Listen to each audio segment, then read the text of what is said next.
The game begins with the robbery of a bank in Ludendorff, North Yankton, 9 years before the main events of the game in 2013. Here you are introduced to the character Micheal Townley and his associates Brad and Trevor. After blowing your way into the bank vault and making a break for it, you are grabbed by a security guard and Micheal tells him he forgets 1,000 things every day, and to make sure this was one of them, before Trevor puts a bullet in his head. Remember this, as this is important. After you shoot your way out of the back of the bank and hightail it out of there, you crash your car trying to beat the train across the railway, leading to you making a break for it on foot. Suddenly a mystery sniper shoots Brad and Micheal, which Trevor suspects meant someone ratted on them. With the cops closing in, Trevor is forced to abandon Micheal and Brad and run off into the wilderness to avoid capture. Back to the present, Micheal is still alive. He is venting to his therapist in a beach condo in Los Santos about how shitty his life is until he is cut off at the hour mark. He leaves to sit by the beach side when a man asks where Bertolt Beach House is, which Micheal hesitates but nevertheless points to as his therapist's home. The man is Lamar, and with him his friend Franklin, who we continue the game with. They are tasked to repossess cars their boss Simeon asks them to get, and so they take the 2 cars parked at the front and race back to the dealership. Here Simeon is midway through selling a young man his first car for trumped-up prices, which the man accepts, not knowing better. Simeon announces to Franklin that he is Employee of the Month, which Lamar is jealous of. They then get sent to grab a motorbike which Lamar decides to keep for himself. After this, Franklin is told to steal back the SUV of a James DeSanta, which he obliges to, but on the way to his house he is called back by Simeon, who is enraged that Franklin stole the bike, which Franklin does not deny since he does not want Lamar getting ass blasted. Franklin proceeds to break into the house and sneak past everyone to grab the SUV, but sat in the back under a blanket is none other than Micheal, who puts a gun to Franklin's head and forces him to run the SUV through the show window of Simeon's dealership.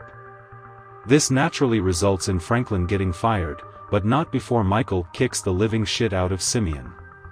Later on, Franklin stops by Michael's for a drink he was promised, where Micheal then divulges about his shady past, but before Micheal can take him to the bar, his son Jimmy, the same son who owned the SUV, calls him from inside Michael's boat to tell him it's been stolen, forcing Micheal and Franklin to go and get it back. They chase it down the highway and get Jimmy off the boat, but before they can get the boat back, Michael's car breaks down, forcing him to stop chasing the boat and get it repaired.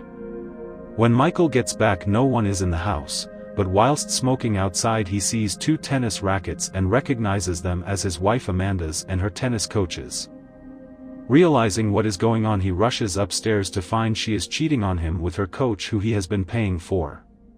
He chases him out of the house, and as Franklin arrives tells him to get in his car, and they chase him up to a home with a massive balcony.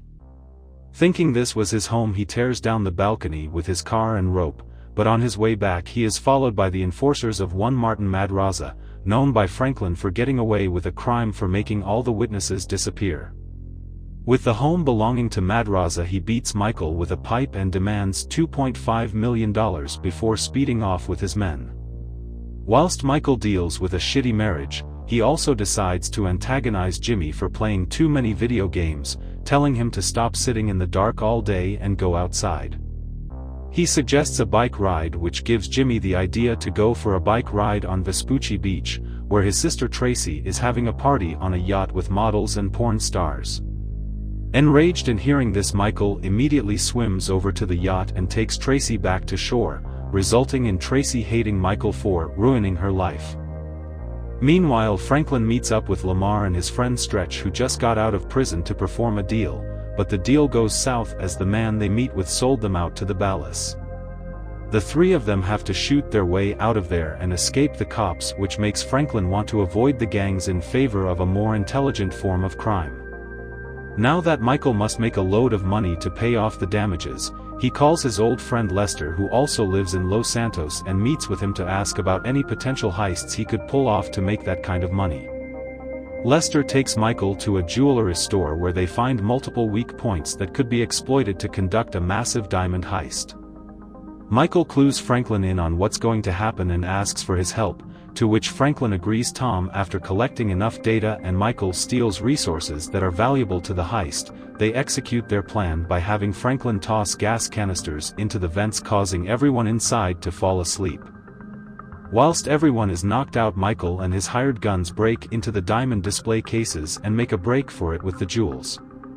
A security guard outside tells the lookout to move the bikes or else, but Micheal knocks him to the ground and tells him he forgets 1,000 things every day and to make sure this was one of them, exactly like his last heist in Ludendorff.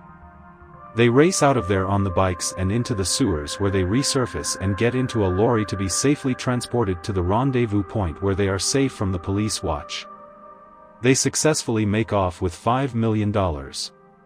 Whilst celebrating at Micheal's house, a CIA operative named Dave Norton walks in and asks him what is wrong with Micheal because it screams his kind of operation.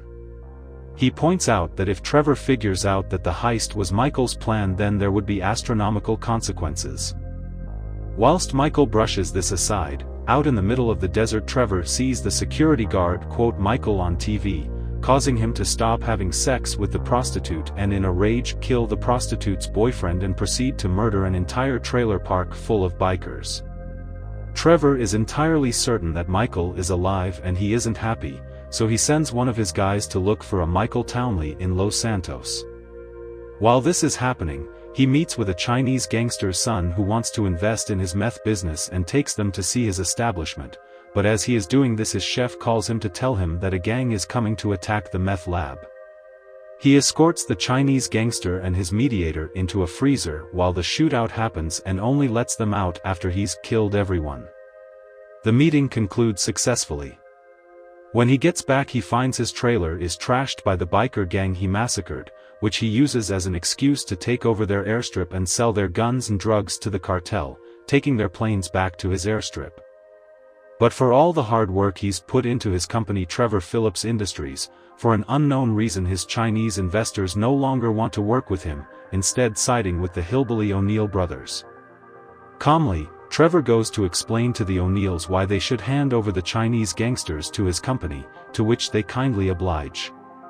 When Trevor gets back home, he finds Wade still hasn't found anyone called Micheal Townley, to which he punches him as punishment, but when it turns out he knows there is a Michael DeSanta that fits all the qualities of Micheal Townley, with 2 ungrateful kids, a cheating wife and is middle-aged, Trevor praises him by punching him, telling him not to withhold information from him.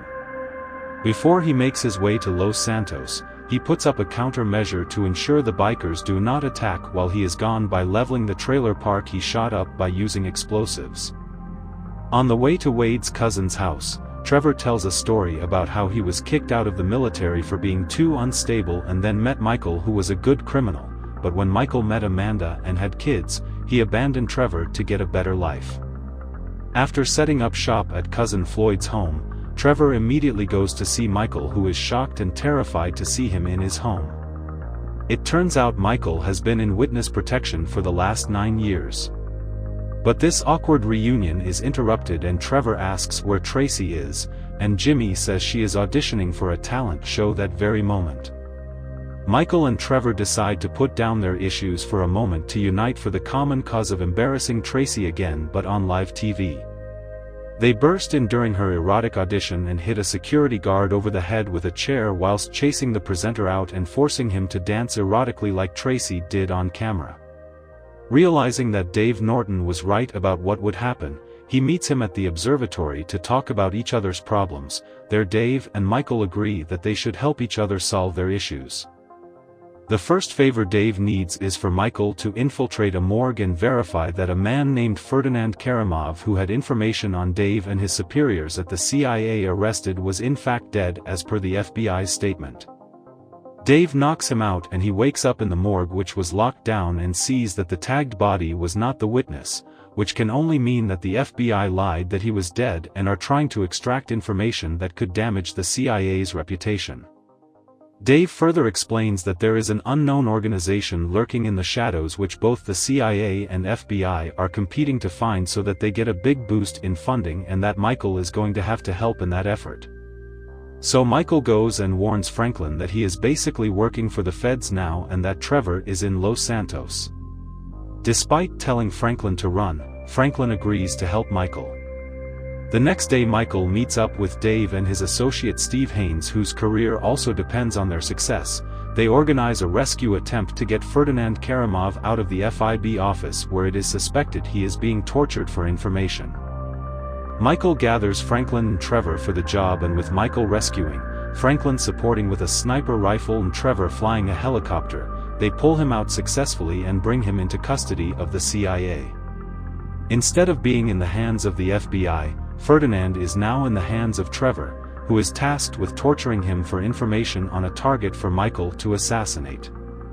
As Micheal and Dave drive around looking for the target, it is revealed how Micheal sold out Brad and Trevor to Dave and was therefore provided witness protection, which allowed him to get out with his money, but in doing so Brad died and was not in fact in prison like Trevor believed, but was buried where Michael's grave is. Once the target is murdered, Trevor is ordered to dispose of Karamov, but not wanting to be told what to do, he takes him to the airport where he can escape the country. Arriving back at Floyd's apartment, Floyd tells Trevor that he works at the docks, which Trevor uses to his advantage to snoop around and see if there is anything valuable to steal. It turns out the mercenary company Merryweather has had a very large presence at the docks recently, which piques Trevor's interest. When Trevor tries to enter the Merryweather warehouse, he gets pushed back by guards, which he uses to his advantage by distracting them with Floyd so he can steal a briefcase in the guard's office. Taking the material and some images of the docks back to Floyd's apartment, he creates a heist plan to steal whatever they are guarding. Trevor invites Micheal and Franklin over to Floyd's to explain the plan. Merryweather are testing something offshore for the government, and it is Trevor's intention to steal and sell it for a profit. Micheal and Franklin agree, and they get to work. They steal the device located on the ocean floor and fight their way through helicopters and dinghies trying to shoot them down. When they get back, Lester shows up and warns them that if they do not put it back, then the government will kill them 10 times over. This means the weapon cannot be sold and the heist was useless. Meanwhile, Amanda invites Micheal to do yoga with him, but after getting angry at her yoga teacher, Amanda tells Micheal they are leaving permanently. Trying to brush this off, he takes Jimmy to his weed dealer at the burger joint where he tries some of it while driving, resulting in him being pushed out of his car whilst high by Jimmy and being left in the dirt, abandoned by his whole family. Elsewhere, Norton and Haynes tell Micheal, Trevor and Franklin that the government is corrupt. They want to prevent the government from financing a crime war on the streets of Los Santos. So they tell the 3 criminals to organize the heist of a bank vehicle carrying the money that would finance said war. Without any further advice to give, they leave them to figure out how they would do the job, and they come to the conclusion that they should block the truck using garbage trucks and declare total war on anything that comes in their way. After preparing for this fight, they execute the plan and get cornered by the police, but nevertheless stand their ground. They blow open the back of the truck with explosives and make off with the money. Micheal then goes to take a package to a man named Devin Weston, who tells him he has some cars he wishes to steal, and whilst Micheal is skeptical at first, he offers for him to meet Solomon Richards, a movie producer from the 80s whose movies Micheal is a fan of. Amazed that Devin can pull such a favor for him, Micheal gladly accepts the offer. Thanks for watching. This is part 1 of a 2-part series recapping Grand Theft Auto 5. Be sure to like and subscribe for more content just like this. See you next time.